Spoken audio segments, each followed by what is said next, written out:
Assalamualaikum warahmatullahi wabarakatuh. Halo wargi Karawang, kita bertemu kembali di podcastnya Kominfo. Tonton apa yang Anda dengar. Acara ini bisa Anda dengarkan juga di Radio Sturada di 107,4 FM atau di YouTube channelnya Pemkab Karawang.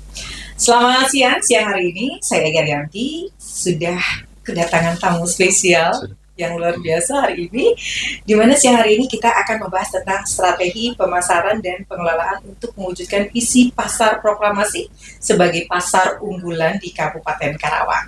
Bersama Direktur Utama PT Visi Indonesia Mandiri. Halo, selamat siang.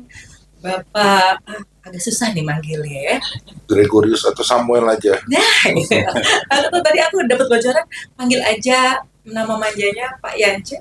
Itu nama Yaya. Oh, nama Yaya. Saya boleh pakai panggil nama itu Pak Yance. Nanti saya panggilnya Embed dong. Oke, jadi keberatannya kalau saya panggil Pak.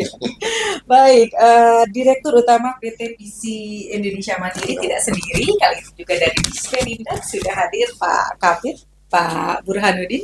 Selamat siang Bapak. Selamat siang. Oke, ini kali ketiga kita ketemu ya. Betul. Di podcastnya Diskominfo. Betul. Baik, dengan tema yang berbeda tentunya, tapi masih tetap berhubungan dengan Disperindak ya. Kali ini Bapak membawa siapa nih Pak? Dan apa yang akan kita paparkan? Langsung kita bicara dulu dengan Pak Kabit ya. Silakan Pak Burhanuddin. Baik, Teh Egi dan pemirsa Sturada Diskominfo Kabupaten Karawang. Jadi pas hari yang berbahagia ini kami sengaja membawa rekan mitra pemerintah Kabupaten Karawang, yaitu sebagai owner direktur utamanya PT Visi Indonesia Mandiri.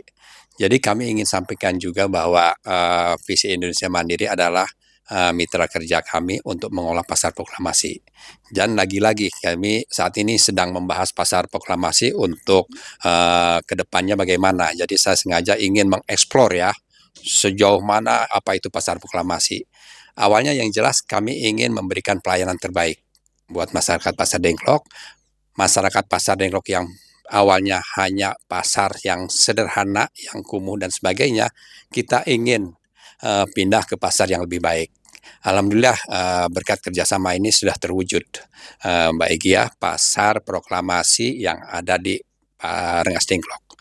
Dan inilah bukti pelayanan kami ke masyarakat Rengas Dengklok untuk memberikan sarana pusat penjualan untuk masyarakat Pasar Dengklok. Jadi itulah tujuan kami memberikan pelayanan. Oke, baik Pak Kabit. Kayaknya saya mau langsung saja ke Pak Direktur Utamanya nih yang mengelola pasar proklamasi Rengas Dengklok. Seperti apa Pak Direktur? Ya. Assalamualaikum warahmatullahi wabarakatuh, para pemirsa, para pembicara, terutama kepada moderator.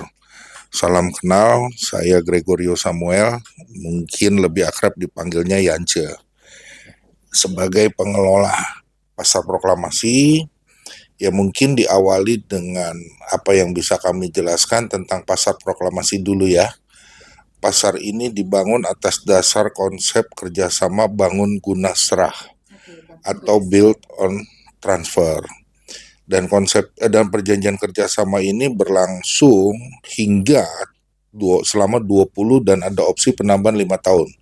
Jadi sampai tahun dari 2019 berarti ditambah 25 berarti sampai 2029 kurang lebih kalau nggak salah ya Pak ya. Ya. Benar nggak sih? Oh, lebih. 39 ya atau? Ya hitung-hitungan kita lah ya Pak ya. Nah, konsep awal kita mendirikan pasar ini adalah sangat sederhana. Kita pemain sebetulnya dari Jakarta, investor dari Jakarta, tergerak hatinya dengan niat baik dari pemerintah daerah Kabupaten Karawang. Karena apa? Karena pasar Rengas Dengklok yang selama ini dikenal sebagai pasar tradisional yang satu, kumuh, becek, padat. Tapi kalau secara histori itu kan udah puluhan tahun. Dan kebetulan lagi yang kita mau support itu adalah program Pemda berupa mau merubah sebuah kebiasaan yang selama ini tidak teratur menjadi teratur. Salah satu contohnya adalah di lokasi bekas pasar lama, itu rencananya akan dijadikan ruang terbuka hijau. Semacam jadi kayak landscape-nya kota Kerawang nantinya. Terus di mana para pedagang itu juga akan dipindahkan ke lokasi yang baru. 2,4 hektar ya Pak Burhan kalau nggak salah ya, rencana ruang terbuka hijaunya ya. 2,4 hektar. Nah, dengan syarat adalah kami yang harus segera menyiapkan lokasi penggantinya dulu. Kita bangun. Nah, kalau bangunan itu udah selesai, proyek itu udah selesai, baru para pedagang ini dipindah. Jadi nggak ada ceritanya konsepnya itu adalah penampungan sementara, itu sama sekali nggak ada lah. Jadi pedagang yang punya hak berjualan di lokasi pasar lama itu mendapatkan hak yang sama juga untuk bisa berjualan, kesempatan yang sama. Karena memang pasar ini secara spesial ya, boleh dikatakan izin ya Pak Burhan ya, memang dikhususkan untuk para pedagang yang jelas-jelas existing berjualan di pasar lama, pasar ngasdengklok kita sebutnya. Jadi kami nggak membuka pintu untuk ada spekulan atau pedagang-pedagang di luar para pedagang yang sudah berjualan sebelumnya, gitu ya. Awalnya memang kita hanya membatasi satu pedagang hanya boleh satu unit, kan gitu. Nah, kalau bicara jumlah ketersediaan unit, kita developnya ini terdiri dari 3 jenis unit usaha, di mana ada ruko, itu 200, kurang lebih sebanyak 200 unit ruko, ada kios, kurang lebih sekitar 240 kios, dan 728 unit los. Nah, jadi total kurang lebih sekitar 1.240-an unit. Ya, dan kita juga nggak sembarang bangun, jumlahnya itu juga nggak sembarang bangun, karena kita sudah lebih dari 5 kali kita bikin feasibility study untuk menentukan berapa sih sebetulnya kapasitas yang harus kita siapkan, supaya jangan sampai nanti ada satu oversupply atau over demand. Jadi jangan sampai ada pedagang yang merasa gue punya hak, saya punya hak loh di pasar ini, tapi kok di sini nggak dapat, kan gitu ya. Sudah diperhitungkan matang-matang. Nah, kenapa saya berani bicara bahwa hitungan kami itu hasil kajian kami dengan Indak ini sampai sekarang masih bisa terbukti benar? Karena sampai sekarang tingkat okupansi kami itu sudah 75%. Dari 928 ketersediaan unit los dan kios, yang sudah terpenuhi dan sudah terisi itu sebanyak 700. Jadi masih ada kurang lebih sekitar 25% okupansinya, atau sekitar 240 unit lagi yang masih tersedia. Nah, yang memang masih ada PR sedikit yang masih kita hadapi adalah masih adanya pedagang yang bertahan di lokasi pasar lama nih. Kalau hasil bukan kajian ya, tapi ya obrol-obrolan kami dengan para pedagang yang sudah menempati pasar proklamasi, ataupun para warga yang berjualan atau tinggal di atau beraktivitas di sekitar pasar, masih ada sekitar antara 100 sampai 150 pedagang yang bertahan di lokasi yang rencananya nanti akan jadi ruang terbuka hijau. Jadi nggak usah khawatir kalau memang nanti pedagang pasar lama itu dipindah, masih ada jaminan ketersediaan unit, baik los maupun kios. Nah, kalau bicara konteksnya pasar proklamasi, berdiri di dalam satu area seluas 5,4 hektar, berarti 54.000 meter persegi. Itu kita bilang kawasan lah ya, karena di situ nanti akan ada ruko, kios, los, bahkan sarana pendukung. Kita sudah komit dengan PUPR, waktu itu kita buatkan subterminal untuk unit-unit kendaraan-kendaraan apa angkot apa itulah. Terus kita udah ada bangun masjid juga, segala macam sarana pendukungnya kita udah siapkan. Terus di mana konsep green itu kita tetap konsisten dan komit, kita tuangkan, kita implementasikan ke dalam desain kita, di mana koefisien dasar bangunan yang disetujui oleh PUPR itu adalah sebesar 60% kita boleh bangun. Sampai saat ini yang baru terbangun hanya 27%. Selebihnya semua hijau. Jadi walaupun di sisi sebelah utara, di sebelah selatan, dan di timur kami itu sawah, kami juga nggak kehilangan hijaunya jadinya. Konsep greennya itu dapat. Iya. Dan terlebih lagi, memang sampai saat ini yang kami sedang upayakan, kita kerjasama dengan LH, rencananya kerjasama dengan LH mengenai unit-unit pengolahan sampah ya Pak ya, dengan teknologi yang mungkin nanti akan disupport oleh dinas LH, itu sampahnya itu akan dibuat organik dan organik. Untuk yang anorganik mungkin dalam berupa bentuk plastik itu langsung diolah di tempat, didaur ulang, di recycle. Selanjutnya ya mungkin akan banyak. Iya. Nah, kalau untuk yang organiknya, kita juga selama ini bukan bekerja sama ya, tapi kita sebenarnya memberikan peluang juga untuk para saya nggak tahu ya kalau maggot itu dibilang petani atau peternak atau apa ya, maggot itu pakan pakan maggot itu kan, karena selama ini jujur aja pasar proklamasi ini boleh dikatakan beroperasi selama 24 jam. Tapi aktivitas puncaknya itu dari jam 5 sore sampai jam 9 pagi. Nah, itu aktivitas pasar tuh. Sayuran, buah-buahan, ya sembako lah ya. Itu aktivitasnya full tuh. Makanya banyak sisa sortiran sayur-sayuran yang enggak itu sebetulnya bantu Pak petugas LH juga, petugas sampah LH juga, karena banyak ya itu tadi peternak maggot pagi-pagi mereka udah ngambilin sendiri, ngebersihin kita sebetulnya. Terus ditambah lagi kalau untuk bicara kalau siang itu aktivitasnya mungkin 30-40% dari dibanding aktivitas malam. Dalam waktu dekat ini juga kami sih mau bicara lanjutan, mungkin akan tanda tangan MOU dengan beberapa pengusaha beras nih. Selama ini Johar kan udah kelihatannya udah sedikit agak crowded ya. Jadi pemain-pemain beras di pasar Johar kami udah sempat undang, kita ngobrol. Nah, kami rencananya kawasan pasar proklamasi ini kami akan menjadikan kayak semacam stop point atau kayak ketemunya antara petani beras dengan para pemain beras. Jadi biar bagi dengan Johar, ya supaya Johar nggak terlalu kredit juga kan. Ya kalau bicara keamanan kami jamin nggak ada lawang jago lah di sana, karena itu kawasan ya. Terus kalau mau bicara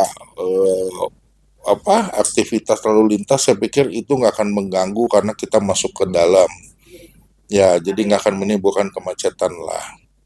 Terus selain itu juga yang kami kembangkan sekarang mendukung beberapa bank-bank pendukung kami ya, melalui program digitalisasi. Jadi kita berpartner dengan bank-bank plat merah, sebetulnya nggak ada bank swasta di sini. Ya termasuk bank yang Pemda Pak, BJB, BRI, Mandiri, BNI, hampir semua para pedagang ini udah ada barcode QRIS-nya. Cuma yang masih menjadi PR juga ya, kita harus terus terang dan terbuka. Banyak masyarakat yang ngerasa pegang uang itu inilah uang saya, tapi kalau aktivitasnya melalui ini masih ngerasa belum punya uang kan gitu ya. Iya, kalau pegang fisik lebih berasa. Nah, itu yang masih menjadi PR kita ya, Pak Burhan ya. Jadi sampai ya pokoknya kita nggak boleh putus asa lah. Sampai benar-benar kita meyakini, bisa memberikan keyakinan kepada para pedagang ataupun penjual atau pembelinya itu bahwa transaksi via digital ini kan nggak usah khawatir hilang uang atau nggak punya uang. Uangnya kan nyata, cuma kita nggak pegang fisik. Ya mungkin untuk prolognya atau intermezzonya dari saya sekian. Kalau memang kita mau diskusi, mau bicara ya Kita ngobrol ya. ngobrol. Terima kasih. Oke, Pak Dirut ini sudah berjalan 2 tahun ya, pasar proklamasi. Pasar ini ya betul. Sebetulnya sih kalau bicara mulai kita tanda tangan perjanjian kerjasama itu Mei 2019. Siapa yang kuat dihajar COVID? Tapi alhamdulillah teh ya, Pak Burhan ya, walaupun slow down ya kan, akhirnya 2022 alhamdulillah selesai. Sejauh ini ada kendala nggak Pak? Kerjasama dengan Pemdas ya ini. Kalau bicara kendala, harusnya banyak. Tapi yang kalau bicarakan yang besar kita anggap kecil, yang kecil kita anggap nggak ada, jadi ya dikit-dikit aja lah kan gitu. Kalau respon para pedagang sendiri dengan hadirnya pasar proklamasi, kadang-kadang itu agak susah ya, padahal kita akan merelokasikan dengan posisi yang lebih nyaman gitu. Dengar kabar juga kan agak-agak ini ya, ada beberapa yang tidak mau dipindahkan seperti itu. Bagaimana menghadapi hal seperti itu, Pak? Ibu mau dengar jawaban yang manis atau yang pahit? Hah? Ya, kalau bicara pahit, saya rasa lebih baik dengar jawaban pahit ya. Tapi itu jujur kan. Kita punya anak 2 aja susah nyatuin ya. Apalagi ratusan pedagang. Kalau dibilang mereka setuju atau tidak, ya kita belum pernah ngadakan sensus atau angket berapa jumlahnya yang setuju, berapa jumlah yang tidak setuju, apakah 55 banding 45 kayak kemarin kan, kita kan nggak tahu juga. Jangan bahas yang itu ya. Jadi umumnya ada pro kontra lah. Tapi walaupun pro dan kontra, yang saya garis bawahi di sini yang kontra ya, sadar nggak sadar, akhirnya kan mereka-mereka ini bisa merasakan bahwa program pemerintah itu mereka juga bisa nikmati. Contohnya, yang tadinya setiap hujan banjir, ya udah saya nggak perlu ngomong lah ya kalau udah itu. Terus bau, macet. Nah kalau sekarang bicara di pasar kita, saya berani buktikan yang namanya dulu menjadi langganan sehari-hari atau setiap musim hujan, sekarang ini udah nggak ada lagi. Detik itu selesai hujan, detik itu lantainya kering. Kan gitu ya, karena kita nguruk aja 3 meter di atas di atas bidang sawah. Posisi tanah kita lebih tinggi daripada badan jalan ya Pak ya, karena kita udah ada amdalnya, ada pel banjirnya. Nah, kurang lebih itu. Nah kalau bicara omset, ya tergantung kembali lagi ke masing-masing pedagang kan. Apa yang dia jual, ya kembali lagi lah, itu rezeki kan. Sudah ya Pak ya? Ya sudah. Aku nunggu bikin masih ada Pak. Penasaran ya? Penasaran, intonasinya masih kayak gantung gitu Oh ya. ya. Bagaimana Pak Kabin setelah kita berbincang tadi ya dengan Pak Dirut langsung ya? Tampak santai sekali ya, asik bicara dengan beliau. Ya emang seperti itu Bu. Saya ngalami ya selama ini bersinergi dengan PT FIM, ya khususnya manajemen saat ini ya cukup bagus Bu. Jadi permasalahan itu ada. Kita sudah mengalami berbagai macam ya. Kebetulan saya mulai dari awal nol sekali, ya disebut pelaku sejarah ya enggak lah. Pokoknya saya ngalami semua. Mulai dari nol sekali pembangunan pasar proklamasi sampai kemudian fisik berjalan terkeok-keok akibat dari COVID, sampai akhirnya kemarin kejadian juga kita mau relokasi juga sedikit ada masalah. Nah itu saya pikir itu dinamika saja Bu. Karena ya untuk menuju suatu proses pasti ada kendala. Saya yakin ya ke depannya itu pasti harapan terwujudnya pasar sentral di Dengklok hanya satu pasar itu pasti. Dan itu akan menjadi ikon Dengklok, pasar itu adalah bersih. Kita nggak mau pasar yang kumuh, yang banjir dan bau dan sebagainya. Saya ingin tetapkan bahwa pasar proklamasi adalah pasar yang bersih dan jadi destinasi ya warga lokal maupun warga-warga di luar Karawang untuk menuju ke pasar proklamasi. Harapannya pasti akan terwujud insya Allah. Adapun teman-teman tadi yang masih ya berada di luar ya pasti sedikit demi sedikit akan tergerak dan akan menuju ke pasar proklamasi. Gitu aja. Jadi terus dipantau ya. Betul, monitoring, tetap pembinaan kita laksanakan dan kami juga tidak ingin hanya sebatas pasar rakyat yang kelasnya pasar rakyat, tapi ada sedikit gridnya seperti yang disampaikan tadi Pak Direktur. Ini akan ada rencana untuk menambah komoditi beras di situ. Jadi saya berpikir bahwa wilayah utara belum ada tempat untuk transaksi. Semua beras ke Pasar Johar. Kan Ibu sendiri ngalami ya, namanya Pasar Johar di Jalan Wirasabot tiap hari macet. Solusinya bagaimana? Ya mau tidak mau kita harus ada lokasi ya lokasi ini yang kita arahkan untuk sentra pasar wilayah utara adalah di Pasar Proklamasi. Demikian. Jadi kita tidak mengganggu pasar Johar, tapi kita mengantisipasi ya teman-teman pedagang yang tidak tertampung di pasar Johar untuk bisa di Pasar Proklamasi. Begitu, Bu. Ya. Baik, untuk unitnya sendiri gimana Pak Adi? Rencana berapa banyak yang akan launching atau dipasarkan? Unit ya. Kalau pasar sih udah 100% terbangun ya. Jadi 728 unit los dan 240 kios. Itu udah terbangun itu. Jadi memang masih, kalau okupansi kan 75%, berarti 700 pedagang udah menempati settle di sana. Nah, yang selebihnya masih kosong tetap dalam pengawasan kita, terus masih juga jadi milik kita. Nah, kalau mau bicara aspek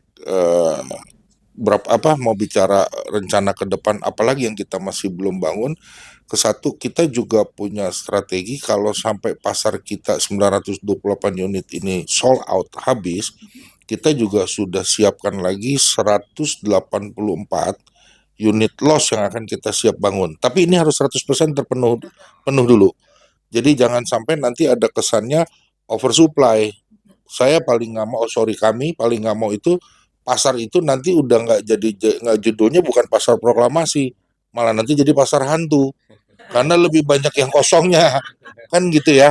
Nah, jadi kami maunya betul-betul aktivitas pasar itu kelihatannya ramai, bertemunya penjual dengan pedagang itu full aktivitas, jadi biar nggak sia-sia juga kan gitu ya. Tapi ke depan kalau untuk ruko kita udah siap rencananya awal tahun depan kita mau trial dulu dari rencana yang 200 unit ruko mau bangun, kita mau bangun 2 deret dulu ya Pak Burhan ya. Kurang lebih sekitar 26 unit dulu. Bukan tes pasar tapi paling tidak kami sudah mulai mau mengejar komitmen kami terhadap Pemda. Karena proyek kami itu kan 100% itu baru bisa dinyatakan selesai apabila 200 unit ruko ini terbangun.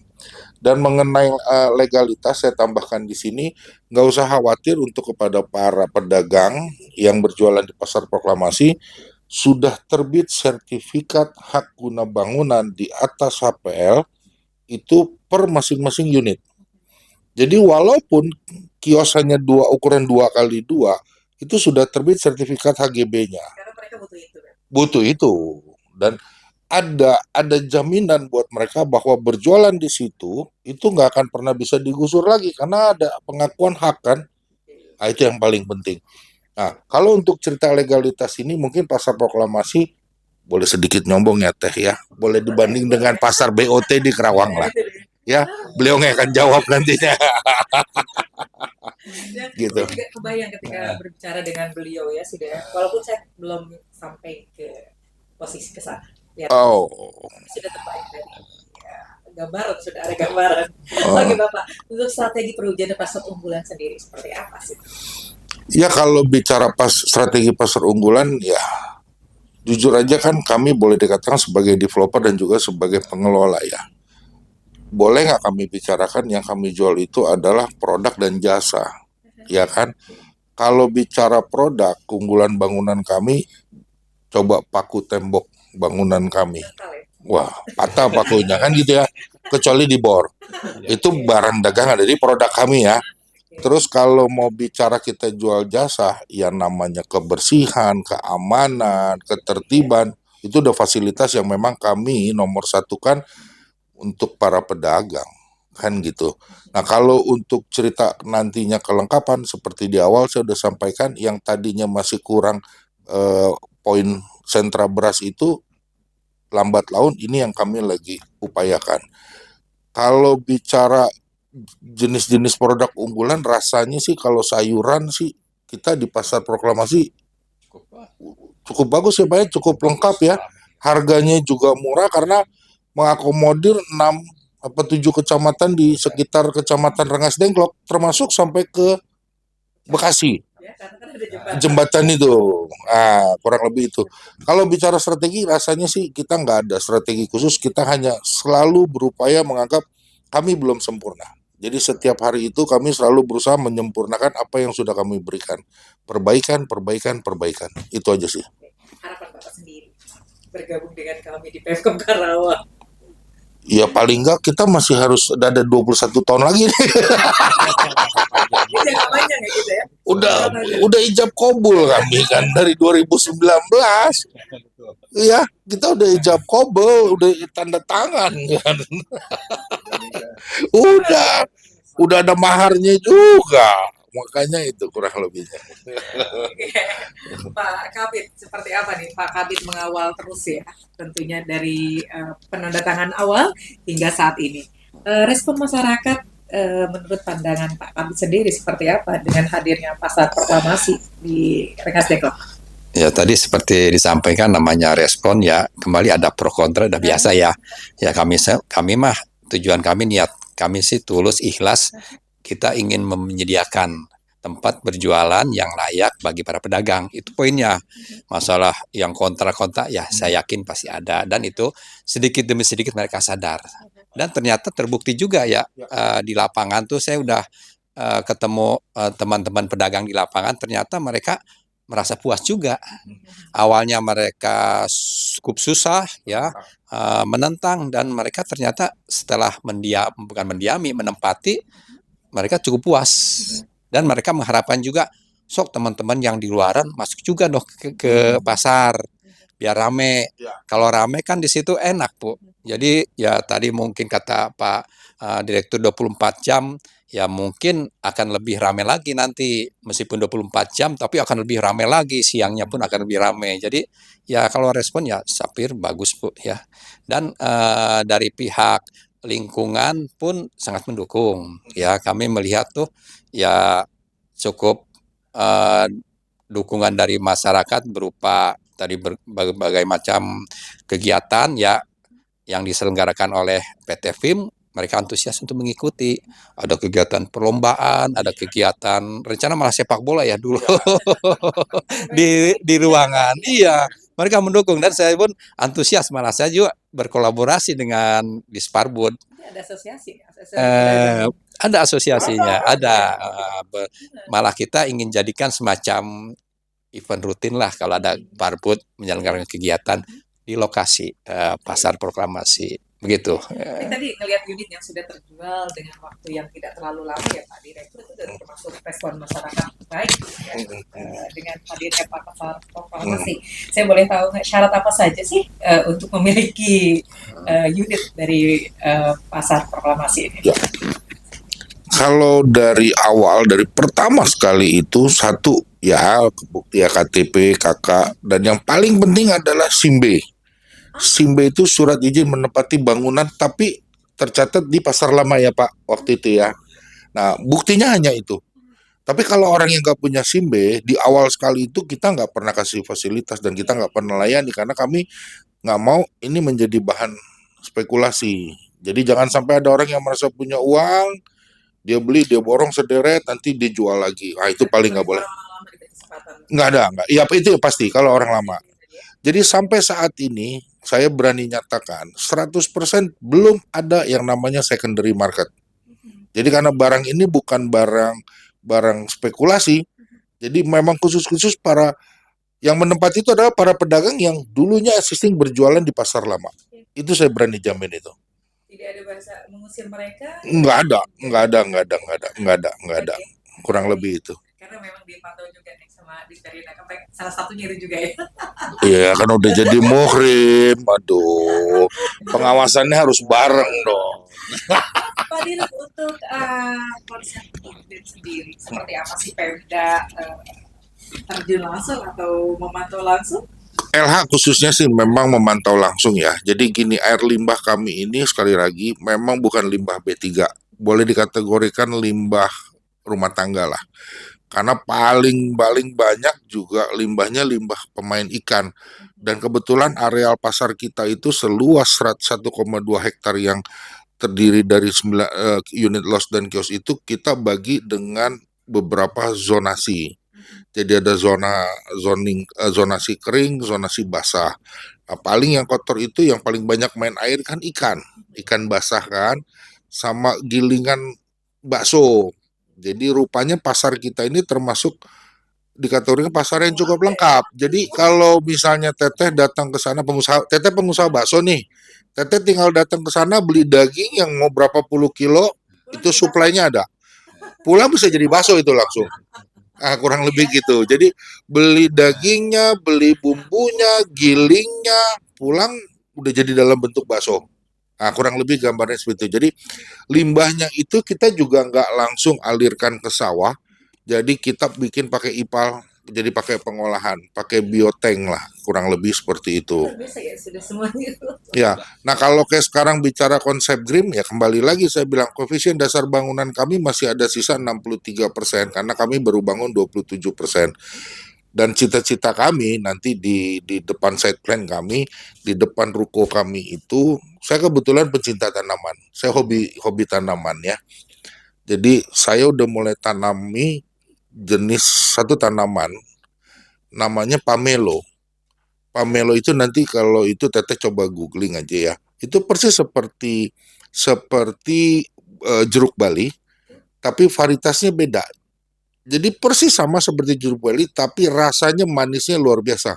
Saya tanam kurang lebih ada 118 pohon. 1,5 tahun ke depan saya bisa undang Teteh untuk yuk kita panen bersama.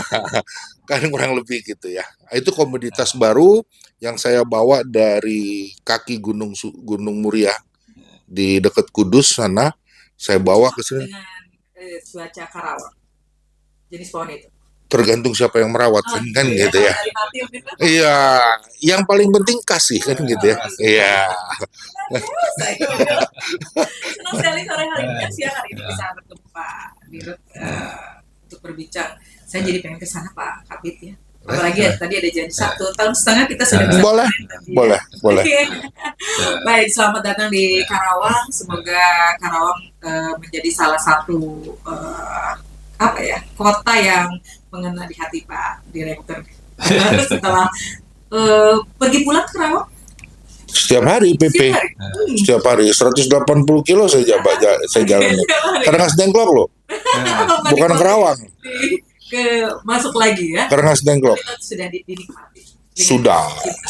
Sampai menanam tanaman sendiri ya. Ya, sudah minum airnya Karangas Dengklok kan gitu ya. Oke, mungkin di closing statement kita sudah nyaris di penghujung perbincangan. Baik. Harapan dari Pak Direktur untuk Kabupaten Karawang, masyarakat Karawang dengan hadirnya pasar proklamasi. Iya, kalau saya mungkin nggak muluk-muluk ya. Kerjasama yang sudah terjalin selama ini, yang sudah terjalin baik, kita harus tingkatkan menjadi istimewa.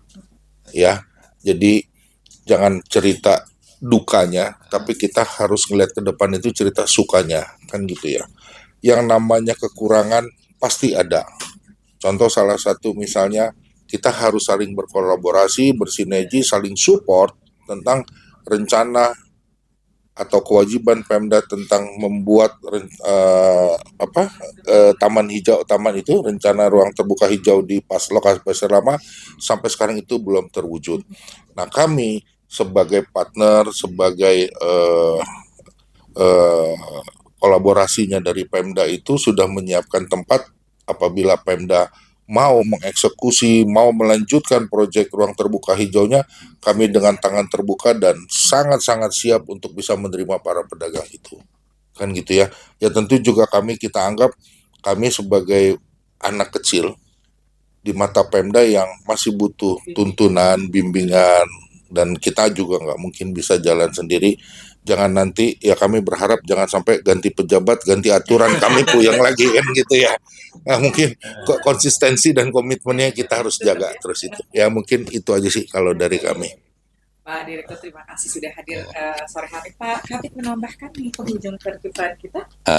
Baik Bu, jadi kalau kami hanya sebagian tugas kami yang bisa kita lakukan, kewenangan kami terbatas. Jadi untuk menata suatu kota, Palipasar tentu melibatkan berbagai OPD. Jadi sinergitas antar berbagai OPD itulah yang kami perlukan. Dan tentu dukungan dari pimpinan juga. Ya, harapan kami ini sudah terjalin cukup bagus dengan PT FIM. Kedepannya yuk kita sama-sama ya kita tingkatkan kerjasama ini dan kita ingin mencoba membuahkan hasil dan terbaik untuk masyarakat Rengas Dengklok khususnya dan Kabupaten Karawang tentu pada umumnya. Demikian Ibu. Oke, baik. Wargi Karawang, dimanapun Anda berada, baru saja kita berbincang dengan Pak Direktur Utama PT Gizi Indonesia Mandiri, juga Kabid Pak Burhanuddin ya, mengenai strategi pemasaran dan pengelolaan untuk mewujudkan visi pasar proklamasi sebagai pasar unggulan di Kabupaten Karawang. Menarik sekali perbincangan kita, hingga saya pun ingin kesana ya sampai melihat tadi hasil karya dari Pak Direktur. Itu yang meliti buat boleh. Nanti kita akan panen bersama. Pak Direktur, terima kasih sudah berkenan hadir. Pak Kabid, Terima terima kasih, kasih. sama-sama. Bagi Karawang dimanapun berada, terima kasih sudah bergabung bersama kami di podcastnya Kominfo. Saya Yaryanti, pamit undur diri beserta Pak Direktur juga Pak Kabid. Mohon maaf kalau ada hal yang kurang berkenan, kita pamit bersama-sama. Sama-sama. Assalamualaikum warahmatullahi wabarakatuh. Waalaikumsalam warahmatullahi wabarakatuh.